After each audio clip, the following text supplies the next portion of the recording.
स्वागत है आपका। आप देख रहे हैं इंडिया टीवी चुनाव मंच। किसकी होगी दिल्ली? आपके साथ मैं हूं प्राची पाराशर। दिल्ली उत्तर भारत का वो राज्य है जहां बीजेपी 27 सालों से वनवास झेल रही है। दिल्ली वो राज्य है जहां बीजेपी 2014 से लगातार लोकसभा चुनावों में बम्पर जीत हासिल कर रही है। 7 की 7 लोकसभा सीट पर कमल खिला रही है। लेकिन जब बात विधानसभा सीटों की आती है तो भारतीय जनता पार्टी पिछड़ जाती है। भारतीय जनता पार्टी कमल खिलाने में नाकाम साबित हो जाती है। लगातार 6 चुनाव हारने के बाद इस बार बीजेपी की क्या है तैयारी? ग्राउंड पर बीजेपी ने जितने भी एक्सपेरिमेंट किए हर बार फेल हुए, लेकिन इस बार बिना चेहरे के ग्राउंड पर अपने संगठन के दम पर बीजेपी केजरीवाल को उन्हीं के पिच पर फाइट देने की कोशिश कर रही है। अब ये टक्कर कितनी दमदार है, बीजेपी की क्या तैयारी है, इसी पर बात करने के लिए दिल्ली में बीजेपी के मुखिया वीरेंद्र सचदेवा इस वक्त हमारे साथ मंच पर हैं। बहुत स्वागत है वीरेंद्र जी आपका इंडिया टीवी पर। सवाल तो सबसे पहले यही रहेगा सर कि 27 साल का ये वनवास बीजेपी कैसे खत्म करेगी? सतयुग में प्रभु श्री राम का वनवास 14 साल का था, कलयुग में 27 साल का हो गया है और 27 साल का वनवास खत्म होगा। दिल्ली में भारतीय जनता पार्टी की सरकार भी बनेगी, माननीय प्रधानमंत्री जी के नेतृत्व में डबल इंजन की सरकार भी बनेगी। और जो भी आपने कहा कि हम विधानसभा चुनाव लगातार हारे हैं, उसके कारणों की गहन समीक्षा करके, और हमें कहने में कोई संकोच नहीं है कि कुछ कमियां हमारी भी रहीं। हम निगम जीत जाते थे, लोकसभा शान से जीतते हैं, लेकिन विधानसभा चुनाव हारने के कारण क्या हैं वो कारणों को पकड़ा है और कहेंगे तो बता भी सकता हूं। आज मैं विश्वास के साथ कह सकता हूं कि 2025 में भारतीय जनता पार्टी का एक कार्यकर्ता दिल्ली का मुख्यमंत्री बनेगा। उसका एक कारण बताता हूं। 2014 का लोकसभा चुनाव हम जीतते हैं, 9 महीने के बाद 2015 में विधानसभा चुनाव आते हैं। उस 9 महीने में 14 लाख वोट अचानक दिल्ली में बढ़ जाते हैं। हम नहीं पकड़ पाते, हमारी गलती है। फिर 2015 से 2019 उस 3.5-4 साल में 3.5 लाख वोट बढ़ते हैं। बढ़ने भी चाहिए, इतना नॉर्मल प्रोसेस होता है, कोई दिक्कत नहीं है। 2019 का लोकसभा चुनाव हम जीतते हैं। 2020 में फिर 8 महीने बाद विधानसभा के चुनाव होते हैं, 9 लाख वोट बढ़ जाते हैं। कहाँ से आए वो लोग नहीं पता। फिर 2019 से 24 के बीच में संख्या रुक जाती है। 24 का लोकसभा चुनाव जीतते हैं तो, लेकिन इस बार हम लोग तैयार थे। इस बार आपने वोट बढ़वा दी? नहीं, वोट नहीं बढ़वाए। वो जो सरप्राइजिंग वोट आते हैं उनको कैसे रोकना है उस पर ध्यान दिया। कौन है वो लोग? आपको जान के हैरानी होगी, 24 दिसंबर लास्ट डेट थी वोट कटवाने की। 23 दिसंबर को वोटर लिस्ट सारी फ्रीज कर दी गई कि अब वोट कटने का काम बंद। 24 दिसंबर से लेकर 6 जनवरी के बीच कितने दिन है जी? 14-15 भी नहीं होंगे। 5,10,000 एप्लीकेशन आती है नए वोट बनाने की सिर्फ 15 दिन में। और उस 5,10,000 में से 1% भी 18 से 20 साल का वोटर नहीं है। वोटर है 80 साल का, 60 साल का, 70 साल का, 50 साल का। तो वो आदमी जो आज इस 15 दिन में 5 लाख आदमी कहाँ है?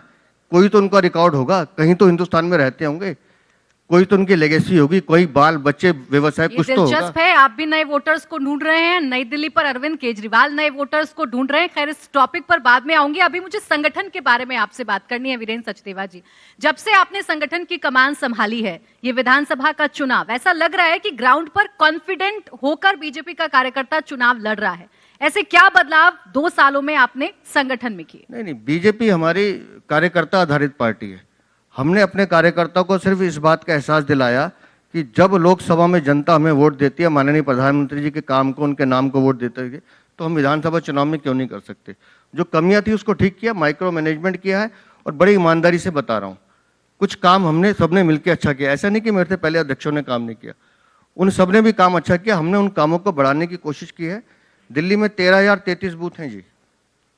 हर बूथ पर 3 व्यक्ति हमारे त्रिदेव, उनके नाम ढूंढना, उनको ढूंढना और फिर उनको फिजिकल वेरीफाई करना। फिजिकल वेरीफाई भी OTP से करना, वो काम हमने किया। 95% आज मेरे बूथ त्रिदेव से बिल्कुल सशक्त है, मुझे कोई दिक्कत नहीं है। एक फ़ोन करता हूँ, हाजिर होते हैं। उसी तरह से 3896 हमारे शहरी केंद्र हैं, जहाँ एक शहरी केंद्र में 4 से 5 बूथ आते हैं।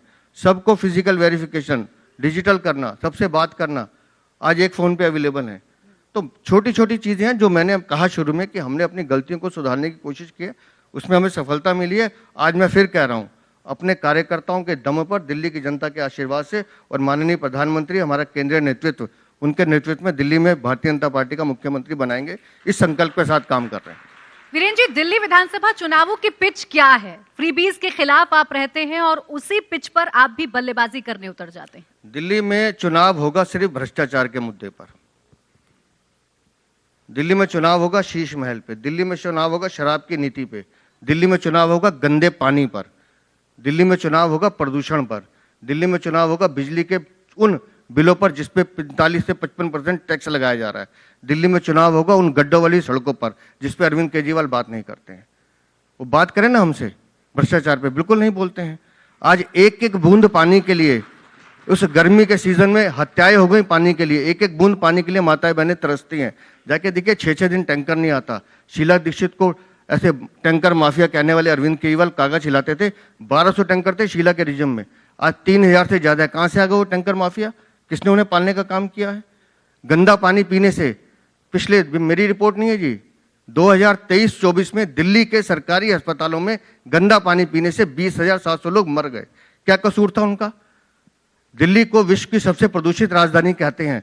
मैं दिल्ली वाला हूं, दिल्ली में पैदा हूं, यहां से दर्द होता है जब दिल्ली को गाली मिलती है। तो इस दिल्ली का कसूर क्या है कि 15 मिनट की बारिश में 60 से ज्यादा बच्चे सड़क पर डूब के मर जाते हैं बेसमेंट में, क्योंकि सीवर साफ नहीं हुए। ये मेरी दिल्ली है, ये मेरी दिल्ली है। इस दिल्ली में गंदा पानी पीने से अगर 20,000 लोग मर रहे हैं तो ये मेरी दिल्ली है।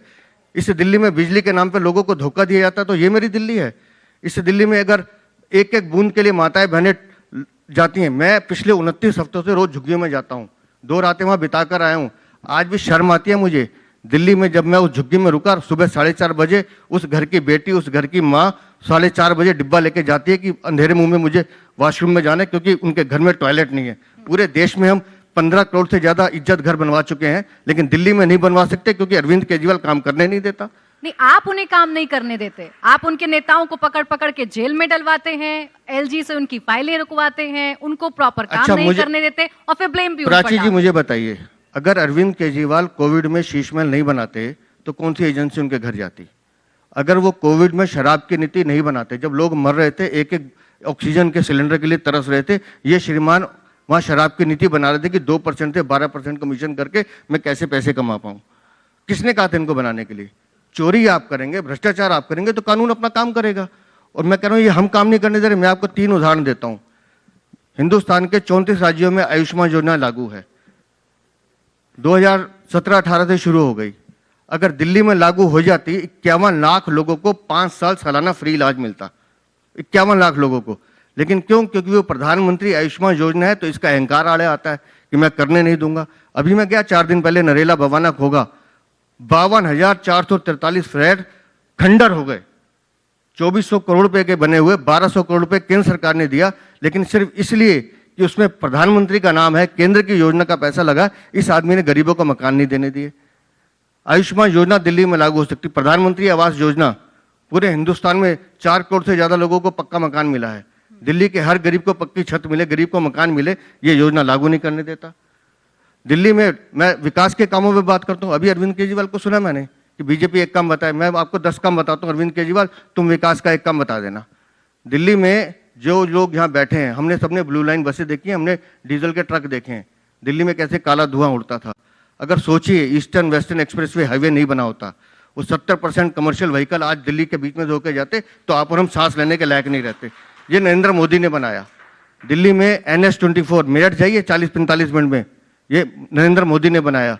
चलिए गुड़गांव पे शिव जी की मूर्ति थे सोनीपत, आपको 22 मिनट में पहुंच के दिखाता हूं। द्वारका UI2 नरेंद्र मोदी ने बनाया। दिल्ली में प्रगति मैदान नरेंद्र मोदी ने बनाई। दिल्ली में मेट्रो का विस्तार हमने किया है, अभी भी रिठाला कुंडली का हमने विस्तार किया है। दिल्ली में रैपिड रेल लेकर कौन आया है? आज न्यू अशोकनगर से हम मेरठ जाते हैं 40 मिनट में, ये नरेंद्र मोदी लेकर आए हैं। दिल्ली में कर्तव्य पथ किसने बनाया है? दिल्ली में बाबा साहब अम्बेडकर का स्मारक स्थल किसने बनाया है? ये काम मैं गिनवा रहा हूं जी, लेकिन जो काम नहीं होने दिए दिल्ली के विकास के लिए, रैपिड रेल में मैं पैसे नहीं दूंगा, सुप्रीम कोर्ट को कहना पड़ा पैसे दीजिए। प्रगति मैदान टनल में 20% शेयर था, नहीं दिया। दिल्ली मुंबई एक्सप्रेसवे मीठापुर बदरपुर का प्रोजेक्ट 1 साल रुका रहा, इसने 1 रुपये नहीं दिया। अंततः गडकरी जी को खुद कूद के उसको बनवाना पड़ा। हर विकास का काम रोकना कामों को नहीं होने देना। क्यों? क्योंकि उसका क्रेडिट दूसरे को ना मिले। इस अहंकारी व्यक्ति की सबसे बड़ी दिक्कत यह है कि जो करना है मुझे करना, किसी को करने नहीं देना और खुद कुछ करना नहीं है। जब इतनी सारी नाकामी है तो उन्हें बताने की बजाय आप लोग इस चीज के पीछे क्यों पड़े कि अरविंद केजरीवाल के घर के अंदर क्या है, वो कैसे बेडरूम में सोते हैं, कौन से टॉयलेट में जाते हैं, कितने पर्दे लगे हैं, ये क्यों जानना है बीजेपी? जब आप सार्वजनिक जीवन में आते हैं तो फिर आप व्यक्ति अपने आप नहीं, आपको आपकी जवाबदेही बनती है जनता के लिए। मैंने तो नहीं कहा था, इनमें से भी किसी ने नहीं कहा होगा कि वो सड़क पर जाके खड़े होकर कहें कि मैं अपने बच्चों के सर पर हाथ रख के कसम खाता हूं कि मैं सरकारी घर नहीं लूंगा, सरकारी सुरक्षा नहीं लूंगा, सरकारी गाड़ी नहीं लूंगा। हमने तो नहीं कहा था, वो खुद आए थे ये मॉडल लेकर। और फिर एक घर बनाने ना एक प्लॉट, 2 प्लॉट, 3, 4 प्लॉट तोड़कर जजिस के मकान तोड़े, IPS अफसरों के मकान तोड़ के फिर क्या बनाया, आलीशान शीश महल। अब मुझे नहीं पता जी, बड़ी ईमानदारी से कह रहा हूँ, मैं जिस घर में आया हूँ सीताराम बाजार के एक कमरे में 6 भाई बहन रहते थे। मेरी माँ खिड़की ढांपने के लिए अपनी पुरानी धोती का उपयोग करती थी। लेकिन इसके घर में अगर 8 लाख का एक पर्दा लगता है तो उसका जवाब तो देना पड़ेगा, वो पैसे कहाँ से आए हैं। अगर आप शीला दीक्षित के 22 AC गिनते थे तो आपको बताना पड़ेगा कि शीश महल में 72 AC क्यों काम कर रहे हैं। आपको बताना पड़ेगा कि सोना जाकूजी बात किस लिए लगवाए। आपको तो कुछ नहीं चाहिए था, आपको उन सब बातों का हिसाब देना पड़ेगा। आपको वो टॉयलेट का भी हिसाब देना पड़ेगा कि एक झुग्गी झोपड़ी में एक टॉयलेट नहीं, मेरी माँ बहन के बाद तुम्हारे घर में 15 टॉयलेट क्या कर रहे हैं, इतने प्राणी नहीं है तुम्हारे घर में। आपको उसका जवाब देना पड़ेगा। 4 लाख की कुर्सी, 10 लाख का फ्रिज और 16 LED TV 88 इंच के क्या कर रहे हैं ये पैसे। और फिर मुझे इसका भी आप लगाइए, कोई बात नहीं, लेकिन जब PWD विभाग दिल्ली सरकार का ये कहता है कि इस इन्वेंट्री पे सरकार का 1 रुपया खर्च नहीं हुआ, तो ये 50-60 करोड़ का माल आया कहां से? अरविंद केजरीवाल, ये पैसे का हिसाब तुम्हें देना पड़ेगा। तो शीश महल में क्या है जब केजरीवाल और उनकी पार्टी दिखाने के लिए तैयार है, तो ऐसा क्या है कि आप रोक देते हैं, आप जाते नहीं हैं? कब दिखाने के लिए तैयार हैं? जब जांच शुरू हो गई, आचार संहिता लग गई, उस पर ताला लग गया, तब कहते हैं मैं दिखाने के लिए तैयार हूं। अरे जब तुम रह रहे थे, जब अय्याशी कर रहे थे, उस समय दिखाना चाहिए था ना। और हम तो अभी भी कहते हैं, आज भी मैं कह रहा हूं, वो शीश महल नहीं है, वो करप्शन का म्यूजियम है। दिल्ली में भारतीय जनता पार्टी की सरकार बनने के बाद उस करप्शन के म्यूजियम में हम नहीं रहेंगे, हम तो आप लोगों के लिए खोलेंगे। देखिए जाओ, जितना दिल्ली को मुगलों ने नहीं लूटा, उससे ज्यादा अरविंद केजरीवाल ने 10 साल में लूटा है। अच्छा, इतनी सटीक जानकारी वीरेंद्र सचदेवा जी के पास या पूरी भारतीय जनता पार्टी के पास कैसे आई कि उनके घर में क्या क्या लगा हुआ है, कितने करोड़ का लगा हुआ है? आप भूल जाते हैं कि उनके कुछ लोग हमारी पार्टी भी ज्वाइन कर गए। वो तो उन सुविधाओं को देखकर आए थे ना, और उसी से उनका मन बदला कि ये आदमी कहता कुछ है, करता कुछ है। 2 रुपए की पेन और 100 रुपए की चप्पल पहन के दिल्ली को ठगने वाला अगर करोड़ों रुपए के आलीशान मकान में रह रहा है, उसको हिसाब तो देना पड़ेगा। एक CAG रिपोर्ट की बड़ी जिक्र कर रहे हैं अरविंद केजरीवाल जी, कह रहे हैं ये तो देश के साथ गद्दारी है कि CAG की रिपोर्ट लीक हो गई, भारतीय जनता पार्टी के पास कैसे पहुंच गई, पब्लिक में कैसे आ गई CAG की रिपोर्ट? हमारे पास CAG रिपोर्ट नहीं है, जो रिपोर्ट के अंश आ रहे हैं वो मीडिया के साथ आ रहे हैं, और हमने हर बार यही कहा है। और मैं अरविंद केजरीवाल का कहता हूं, अगर इस देशद्रोही का तुम आरोप लगा रहे हो ना, तो चलो आप और हम तय करते हैं, या तो अरविंद केजरीवाल चुनाव लड़ना छोड़ दें, मैं तो चुनाव लड़वा रहा हूं, मैंने तो वैसे ही छोड़ा हुआ है, मुझे कोई दिक्कत नहीं है। हम 5 तारीख का इंतजार ही नहीं करते। आज वो 14 CAG रिपोर्ट जो कोर्ट ने भी कहा है कि विधानसभा पटल पर रखनी चाहिए, अरविंद केजरीवाल के पास है, इनके पास है, ये आज लाएं, आपके मंच पे यहाँ रख दें, एक बार दिल्ली की जनता को पढ़ने दें। मैं गारंटी देता हूँ अगर अरविंद केजरीवाल दिल्ली वालों को अपना मुंह दिखा पाए तो। और आज कह रहा हूँ, दिल्ली में भारतीय जनता पार्टी की सरकार बनेगी, ये CAG रिपोर्ट विधानसभा के पटल पर रखी जाएगी, चाहे शीश महल का घोटाला हो, चाहे शराब घोटाला हो। जल बोर्ड 73,000 करोड़ के घाटे पर है, जल बोर्ड का हो, पैनिक बटन हो, स्कूल का, शिक्षा क्रांति की बात करते हैं, 13,000 करोड़ का घोटाला है।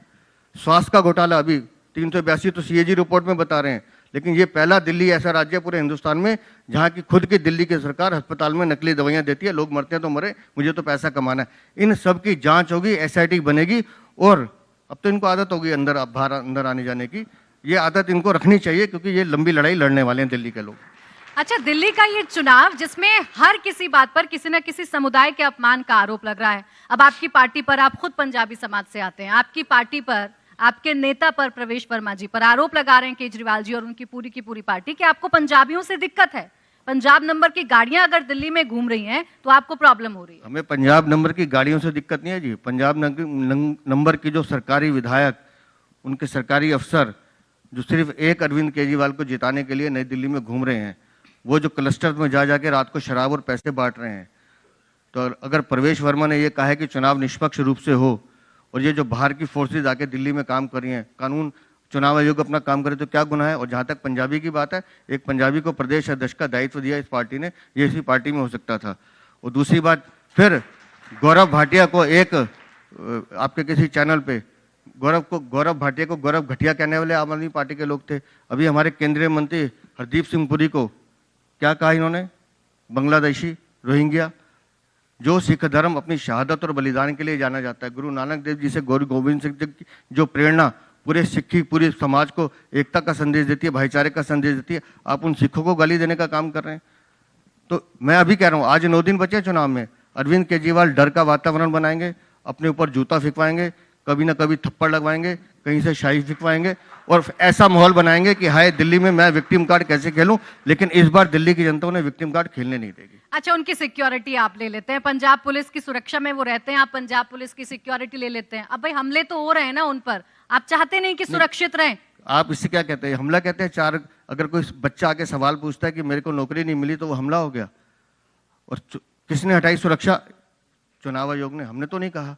फिर मैं दूसरी बात कहता हूं, जो मैंने पहले कहा कि मैं अरविंद केजरीवाल अपने बच्चों के सर पर कसम खाता हूं, मैं सरकारी सुरक्षा नहीं लूंगा। 45 जवान दिल्ली पुलिस के लगे हैं, उससे मन नहीं भरा, तो मुझे पंजाब के भी चाहिए, पंजाब के भी ले लो। अगर चुनाव आयोग हटा रहा है, जिस आदमी के लिए सुरक्षा ये होती थी कि वो होनी नहीं चाहिए, आज अपनी सुरक्षा उसके लिए एक एजेंडा बन गई है। आप समझ लो अरविंद केजरीवाल का चरित्र क्या है, कहां से चले थे और कहां के खड़े हो गए। ये तो अरविंद केजरीवाल को जवाब देना चाहिए। थ्रेट तो है ना, एमएचए की रिपोर्ट है कि उन्हें थ्रेट है। कौन सी रिपोर्ट है बताइए? खालिस्तान किसी भी नेता की, उसलिए तो अगर थ्रेट है तो दिल्ली पुलिस के 45 जवान उनके साथ लगे हुए हैं, तो इनको दिल्ली पुलिस पे भरोसा नहीं है, तो इनको पंजाब की पुलिस पे भरोसा है। और मैं सुन रहा था रवनीत सिंह बिट्टू को कि पंजाब पुलिस के लोगों को कैसे जवानों को इन्होंने वेटर बना के अपने घर में राघव चड्ढा ने रखा हुआ है। मैं किसी भी टिप्पणी नहीं करना चाहता, लेकिन जब आपको चुनाव आयोग निर्देश दे रहा, दिल्ली हिंदुस्तान में चुनाव आयोग के दिशा निर्देश में चुनाव होंगे ना। चुनाव आयोग तो ना बीजेपी का, ना कांग्रेस का, ना आम आदमी पार्टी का है, उनको तो निर्णय करना है। उन्होंने कहा कि चुनाव आयोग में पंजाब की पुलिस नहीं चलेगी। अगर पंजाब की गाड़ियां आकर यहाँ पैसे बांट रही हैं तो उसकी जांच होनी चाहिए। अच्छा, आपके शासित राज्यों के मुख्यमंत्री यहाँ आकर प्रचार करें, वहां की मशीनरी अगर यहाँ आकर आपके लिए प्रचार करे तो सब चंगा सी, लेकिन पंजाब के लोग यहाँ आ जाए तो आप कहते हैं वो बहुत गलत हो रहा है। आते हैं, प्रचार करते हैं, पब्लिक मीटिंग लेते हैं और वापस चले जाते हैं। लेकिन भगवंत मान की तरह 6 दिन से नहीं बैठे। मुझे भगवंत मान पे थोड़ी अपना पंजाबी भाई है, थोड़ा तरस भी आता है। वो दिल्ली में इसलिए मेहनत कर रहा है कि किसी तरह से ये दिल्ली में अटका रहा है, ये हार गया तो ये पंजाब की सीएम की कुर्सी मांग लेगा, उसको तो ये बड़ी चिंता है। अच्छा, इन चुनावों में पूर्वांचलियों के सम्मान का मुद्दा भी बड़ा जोर शोर से उठाया जा रहा है। आज आप बताई दीजिए, पूर्वांचलियों का अपमान किसने किया है? आप कहते हैं आम आदमी पार्टी वाले हैं, आम आदमी पार्टी वाले कहते हैं आप उनका वोट कटवा रहे हैं। गाली देने का काम कौन कर रहा है जी? अगर हम अवैध रोहिंग्या बांग्लादेशियों को पकड़ रहे हैं और वो बांग्लादेशी एजेंट के पास से अरविंद केजरीवाल के 2 विधायक महेंद्र गोयल, जय भगवान, नाम बता रहा हूँ, उनके साइन किए लेटर हेड मिलते हैं, स्टैंप मिलती है, जिसमें वो उन बांग्लादेशियों को आधार कार्ड बनवा रहे हैं। तो अगर हम कह रहे हैं कि अरविंद केजरीवाल तो बांग्लादेशियों के कार्ड बनवा रहे हैं, तो क्या गलत कह रहे हैं?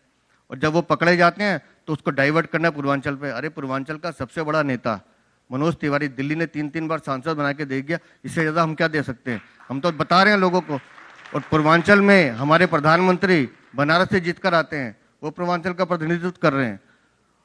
और जहाँ तक दिल्ली की बात है, मैं आज फिर कह रहा हूँ, अब दिल्ली वो दिल्ली नहीं रही जिसकी कल्पना हम 47 से 52 जब 60 में क्या करते। ये दिल्ली एक फूलों का गुलदस्ता है। यहाँ पूर्वांचल भी है, या बंगाली भी है, या उड़िया भी है, या केरल भी है, या तमिलनाडु भी है, या आंध्रा भी है, या उत्तराखंड भी है, या हिमाचल भी है, या पंजाब भी है। ये सारे फूल एक साथ खिलते हैं तो दिल्ली बनती है। जिसको इसमें जहर घोलना वो घोलने का काम करता रहे। अच्छा, उसी गुलदस्ते में अगर रोहिंग्या जुड़ने की कोशिश करते हैं तो जिम्मेदारी किसकी है? रोहिंग्या बांग्लादेशी इस देश की, इस दिल्ली की सुरक्षा के लिए खतरा है। और मैं फिर कह रहा हूं, भारतीय जनता पार्टी का मुख्यमंत्री जिस दिन बनेगा उस दिन से इनकी तलाश शुरू होगी। अभी तो कुछ पकड़े गए हैं, कुछ पकड़ने के डर से भाग गए हैं, और कुछ लोगों ने आधार कार्ड ऐसे 20-20 रुपए में आधार कार्ड बना के दिया आम आदमी वालों ने उनको, 20-20 रुपए में। और ये जो पूरा कनेक्शन है ना बंगाल से लेके दिल्ली तक का, और दिल्ली में कैसे आना, इन सारे कनेक्शनों की जांच होगी। दिल्ली को बिल्कुल अवैध बांग्लादेशी रोहिंग्या दिल्ली में नहीं रहेंगे, इस बात की गारंटी देके जा रहा हूं। 10 सालों से केंद्र में आपकी सरकार है, फिर भी आप पूछते हैं अरविंद केजरीवाल से कि यहाँ रोहिंग्या कैसे बच गए। जिम्मेदारी तो आपकी भी है ना। आप लोगों ने कितनी ड्राइव चलाई, कितने आंकड़े आप लोगों के पास हैं कि आपने इतने रोहिंग्याओं को चिन्हित किया और इतनों को डिपोर्ट किया? अभी लगभग 450 तो डिटेंशन सेंटर में हैं, 112 पकड़े गए हैं और लगातार इसकी जांच चल रही है और जैसे जैसे और सामने आएंगे आपके सामने रखते जाएंगे। अच्छा, इन चुनावों में सनातन की पिच भी एक तैयार की जा रही है। अब आप ही बताइए वीरेंद्र सचदेवा जी, सबसे बड़ा हनुमान भक्त दिल्ली में कौन है? जो प्रभु श्री राम की आराधना मन से करे, जो उसमें राजनीति ना ढूंढे, जो अपने सनातन और अपने हिंदू धर्म पे आस्था रखे, जो पहले राम मंदिर का विरोध करते रहे हों कि राम मंदिर नहीं बनना चाहिए, लेकिन बनने के बाद उनके सुर बदल जाएं, तो जो दिल्ली वाले तय करेंगे कि कौन राम भक्त है, अपने कौन परिवार नहीं। के साथ गए तो थे मैं बता दर्शन करने के लिए, लेकिन वो नानी की कहानी भी तो सुनाइए ना कि उनकी नानी क्या कहा करती थी कि राम मंदिर नहीं बनना चाहिए, वहां तो अस्पताल या स्कूल बनना चाहिए। बने, दिल्ली में जैसे एक नहीं बना वहां भी बने, लेकिन श्री राम मंदिर पे ही क्यों बनना चाहिए? तो जो राम की आस्था जिस 500 वर्ष की लड़ाई को जीत कर वहां राम मंदिर बना है, तो ये जितने सनातनी बैठने हैं वो तय करेंगे कि हिंदू कौन है। चलिए वीरेंद्र सचदेवा जी, बहुत बहुत शुक्रिया आपका हमारे साथ जुड़ने के लिए, हमसे बातचीत करने के लिए। अब तो 8 फरवरी को ही जनता का फैसला सबके सामने आएगा और तय होगा कि आप हमें मिठाई खिलाएंगे या नहीं खिलाएंगे। बहुत शुक्रिया। तो वक्त एक ब्रेक का है, आप देखते रहिए इंडिया टीवी। थैंक यू, धन्यवाद।